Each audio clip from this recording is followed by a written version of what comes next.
You've watched me eat the popular fast food chain Jollibee. Link should be up here or here, I can't remember. But now I'm summoning all Filipino subscribers yet again. Is that everyone?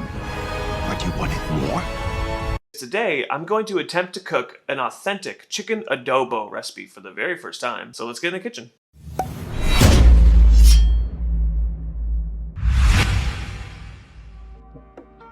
The reality is, at this point in my little YouTube channel's life, almost half of my subscribers are actually from the Philippines, which is fucking awesome. I appreciate and love every single one of you for being here. There are some wrongs that I personally do need to right though. Stop! You violated the law. There were some crimes I committed. I read your comments, and I'm very sorry.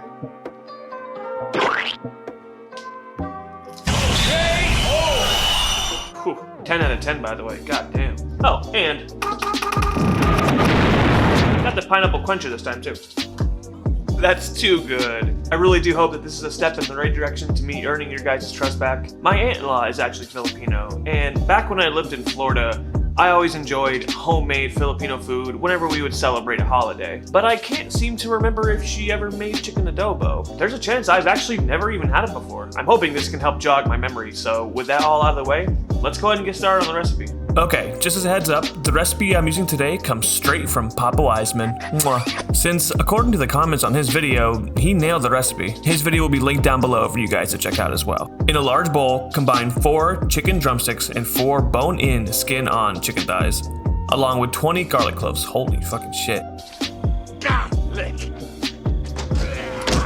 To that, we'll add some fresh cracked black pepper, a tablespoon of whole peppercorns, a 1/4 cup of dark soy sauce, 1/2 cup of regular soy sauce, preferably Silver Swan brand if you can get it, and 3 tablespoons of palm sugar. And look, I know, I get it, this isn't very keto of me, but I'm not trying to mess around with the authenticity of this recipe. If you're making this at home and want to keep the sugar low, you can do 3 tablespoons of Swerve brown sugar as a substitute.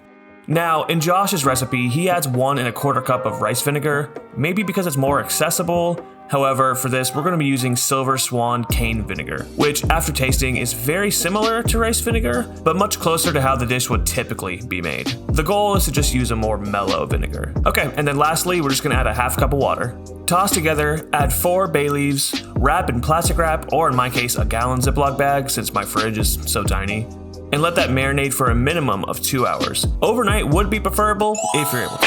And for fuck's sake, please do not accidentally dispose of the marinade. We're going to be needing all of it later on. After a little bit of TV magic, our chicken is ready to go. So go ahead and grab a large enough pan, set to medium-high heat, and add enough oil to cover the pan.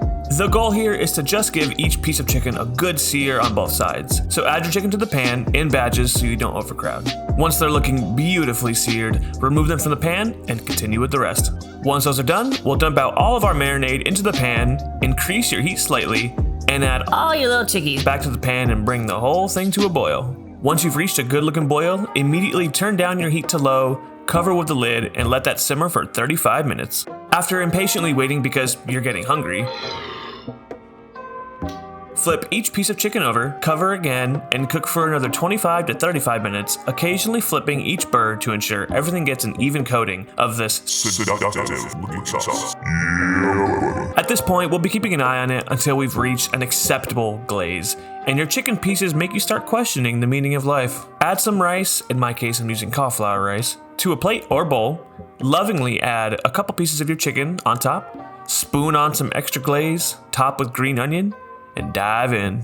All right, chicken adobo, super easy. I wouldn't say quick. It took me maybe, an hour, maybe more. Maybe a couple hours worth of prep and cooking time in general. As long as you marinate your chicken overnight, you're gonna save yourself some time the next day. So definitely recommend doing that. That's what I did here. Maximum flavor as well. I mean, just fucking look at the bone on that. My God. Let's just fucking dig in. Oh my, it completely fell.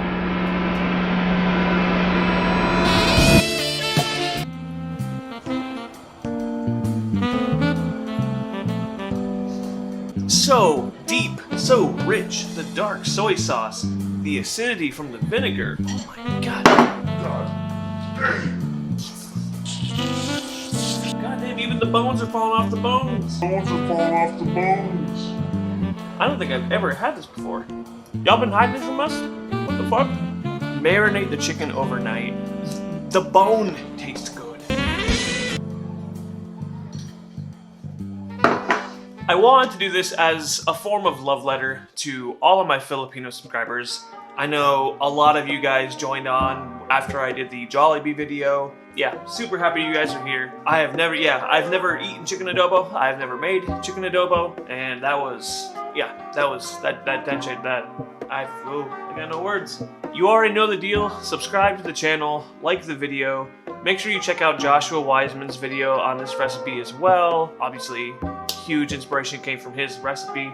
I would say he nailed it. Thank you guys for watching and always supporting, and I will see y'all next time.